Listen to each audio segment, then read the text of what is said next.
What is up, guys? Welcome back to another video, and this is the first eye review I have done in maybe over a year at this point. But yeah, I just came to talk about Black Adam, the Man in Black, and overall, I don't have that much to say about the movie. It was fine, I guess. Now, overall, I have to talk about how I felt about DC overall this year, since this is the last, I guess, DCEU or just DC related movie that's gonna come out for the rest of the year. Maybe, I mean, we still have like Titans, but I don't really care about Titans, or really watch it, or it's not really that big. But anyways, so Black Adam is the last DCEU thing of the year. 2023 is gonna be a bigger year. This was supposed to be a big year, for DCEU. I'm just going to give a little bit of a background of how I felt about DC so far. For me, it's a mixed bag. I don't care for the DCEU as a franchise, but we're talking about like the movies itself. I love DC. I love the world of DC. I love the characters of DC. But, the DCEU is a mixed bag for me. I think out of all of these movies, I might like 5 of their movies. And there's the other 2, like 6 and 7, which I thought, yeah, they were all right. They weren't terrible, but I wasn't crazy about them. And the rest, I really don't like. So that should give you right there how I felt about the DCEU as a whole. But lately they've been doing pretty good. I think DC overall, in terms of quality, has been doing very good. I think the Batman is the best movie of the year for me. Yes, I've seen way more movies. We can really discuss. We can actually go through my list of 2022 movies by the end of the year. But I really love the Batman, and I thought Peacemaker was a pretty good show, but I didn't really care for the beginning of the show. And last year, the Suicide Squad and Zack Snyder's Justice League, I liked those movies. And I'm not even a big fan of Zack Snyder's take on DC, so that probably explains why I didn't really care for a lot of the stuff that was in Black Adam, because this is the most Zack Snyder-like DC movie in terms of like action, and especially the slow-mo with the moments. Like some slow-mo moments be like, or like an explosion and whatever. The movie goes by pretty quickly for the most part. I do feel like the intro was just kind of clunky. It was kind of like, okay, yeah, whatever. But the movie itself was pretty fast-paced. It handled itself pretty well. The fictional country that Black Adam lives in, I don't know why the name just escaped me, or I just cannot pronounce it, but it was pretty well realized, because I actually felt like, oh wow, we were really in this city of this place. So that was pretty good. In terms of characters, there's not that many characters. In fact, there's more like character types. You have the mother character, you have the kid character that finds everything cool and doesn't really hate everything. You got Black Adam, the reluctant superhero that doesn't think he's a hero and goes through an arc where he ultimately accepts himself as the hero of his people. He's also doing the arc of being a man at a time. And then you have the JSA, Hawkman, who's the alpha male leader who doesn't back down, and because of that, he has this like kind of rivalry with Black Adam. Then there is Dr. Fate, who is the old guy of the group, who is very wise. He's the very seasoned superhero. And then you have Atom Smasher, who is Deadpool from Wishlist. For Wish, also. I was about to say Craigslist. Both lists. You'll just find him there when you're looking for Deadpool, and they're like, oops, sorry, we don't have Deadpool, but you can take Atom Smasher if you want. I was okay with the character of Atom Smasher. I didn't really hate him, but if people compare him to Deadpool, I'm not going to be surprised, nor am I going to be like, no, he's not, because let's be real, it's very similar, almost way too similar. He also felt like Ant-Man, who's another character that grows in size, so I was just like, bruh. And speaking of copying elements of other movies, Black Adam takes like a lot from different comic book movies. Whether you're talking about Black Panther with the fictional country, and this fictional country having this source, and them having their own superhero to protect them, or whether you're talking about the freaking X-Men when it came to like the mansion and the jet and like the format of everything. There's a lot of superhero movies that are influenced by Black Adam. I also forgot Cyclone, but the movie might as well have forgotten about Cyclone. Her character is non-existent. She's supposed to be the smart one of the group, but like, you know, her biggest brain moment comes with like the mother of the kid that's all the way at the bottom of the poster. You can barely see them, even though they have more screen time, I presume, than the actual JSA. But her big thing is just kind of like they figure out this thing, which is like, I feel so obvious. I mean, it's not really like the smartest thing ever. So I was just like, I didn't care for her character that much. The movie, as I said, it feels like a generic superhero movie. It's not like offensively terrible, but if you really start to break down the plot, that's where, you know, there's a lot of issues with the movie. But because the movie is fun and you're like having fun, and The Rock is actually not doing a terrible job. Now, I'm not going to say he blends in with his character, because obviously everybody's just going to think that's The Rock, and that's just kind of the cost of being a movie star. You can't really bleed into your character like a lot of actors nowadays does, or can do, you know, like Chris Pratt. People are just going to see Chris Pratt. There was another actor where everybody just called it by the actor. Oh, Mark Wahlberg.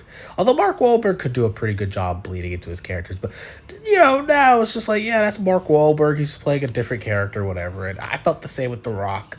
Although Black Adam felt very related to Drax in terms of comedy, in terms of out of fish humor, I guess you could say. But, you know, it worked for the character. It made him endearing. And The Rock's Black Adam definitely had a couple of funny moments and lines. And speaking of which, this is the most brutal DC movie. If the Suicide Squad wasn't, you know, in the universe. But Black Adam is definitely up there in the brutality. The way he just mows down people. Like, he ripped off a limb at one point. Like, he took somebody's arm and he's straight up killing people. And that's kind of one of the big conflicts in the movie. The JSA doesn't like Black Adam killing people, and Black Adam's like, well, you know, killing is easy, I guess. And then, you know, he just brutally kills the main villain at the end. And the JSA don't really say anything because they're like, you know what? You just go rule your country. But, like, if we come across, you know, if we cross paths again and it's bad, then we will fight you. Even though nobody could stop Black Adam. They made that very clear that nobody could stop Black Adam. They did create a weakness for his character, but they never effectively used it. They used it a little bit in the beginning, but like, yeah, at that point it was just kind of forgotten. It was just like, you know, it was more like a plot thing where they're like, you can't really attack me, Black Adam, because I have this, you know, thing, which is, you know, which is from the country itself. It's a source of power they use. It's basically like the magic version of vibranium, except instead of like him putting it around himself and, you know, literally doing anything, it hurts him like a lot. Like, it takes away his powers for a little bit. And yeah, that's probably the big issue you got. But overall, as I said, it's a very generic comic book movie, but it's just fun to watch. The third act is literally the most cliche third act superhero movie final battle that you could ever think of.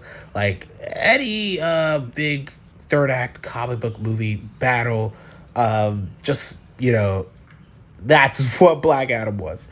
And the way it ended was pretty cool. So overall, I was like, yeah, it's fine. I'm probably going to forget about the movie. I already forgot about most of the elements of the movie as soon as I got home anyways, from seeing Black Adam. So, yeah, it's all right. You know, it's not the greatest DC movie, but it is at the very least better than Doctor Strange in the Multiverse of Madness and Thor: Love and Thunder.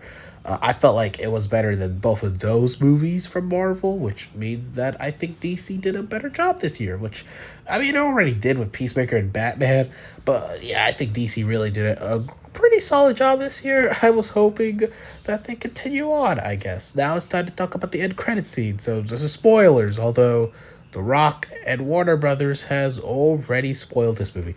So I'm going to say this again. We're talking about spoilers. If you don't want to hear any spoilers, like, get off the video right now and come back if you want to after you've seen the movie. So spoilers, Dr. Fate dies and the helmet disappears. I assume Dr. Fate's gonna come back or somebody else is gonna take his mantle.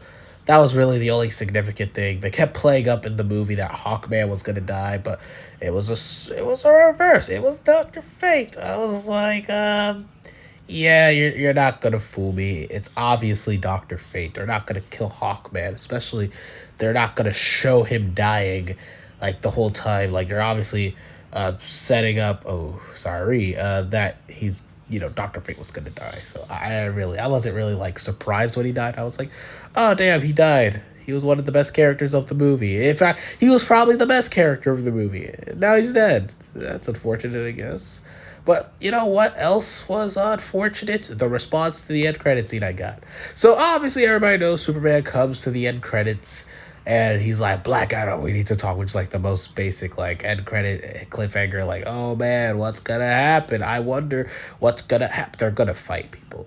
That's what's gonna happen. Or Black Adam, as The Rock has been continuously saying, he wants Black Adam to fight the Suicide Squad and the Justice League. And he's gonna be the big bad that everybody has to face. I assume the JSA is gonna be thrown in there at some point, and everybody's gonna have to fight Black Adam. Lucky for Dwayne that there is an actual comic book story about Black Adam fighting everybody. They would just have to kill a couple of more people. But this time, people that are close to The Rock. Give him PTSD again. Make him go through trauma. And then he's going to be like, yo, I'm tired of people. I'm going to kill them all. So the setup is there. It's not like an abysmal setup. You already have Amanda Waller. You had the hand court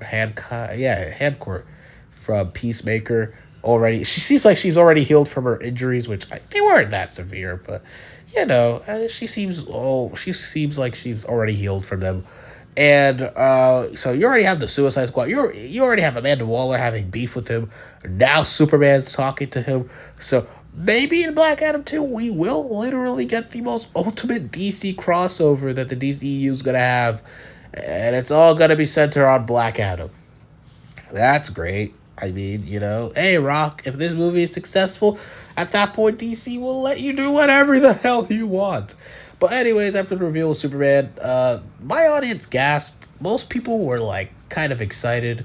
I feel like kind of because everybody was just hearing Superman's in this. Like, The Rock kept kind of saying that Superman would show up in the end credits, that people weren't surprised. So you didn't get a genuine, like, crowd reaction of like screaming, which is annoying, but also sometimes it's cool. It works for some moments, and that would have been a moment where everybody losing their shit would have been fine.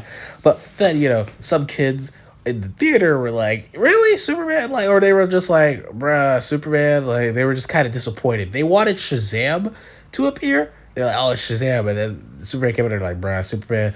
And then when I left the theater after the movie was over, and I overheard them talking, they were like, out of all the superheroes they picked Superman. And that just really stuck with me because it shows how much DC has just dropped the ball with the Superman character. Now with Man of Steel 2 being announced, I just really hope they're able to win audiences back on Superman. I feel like a lot of the general audience, not us comic book fans, but just general audience have not really cared for Superman. So I kind of hope DC kind of fixes that in the future. And it seems like David Zaslav is planning to, although he should stop being a dick to animation. But overall, those were my thoughts on Black Adam. I would give it a solid 6 out of 10. And in my ranking, I placed it number 6 in the DCEU ranking overall. So, tell me your thoughts about Black Adam if you saw it, and are you excited for the future of the DCEU? Did you think The Rock changed the hierarchy of power in the DC universe? Let me know. And I'll see you guys in the next video, which should be the continuation of the MCU Multiverse Saga Restructuring series.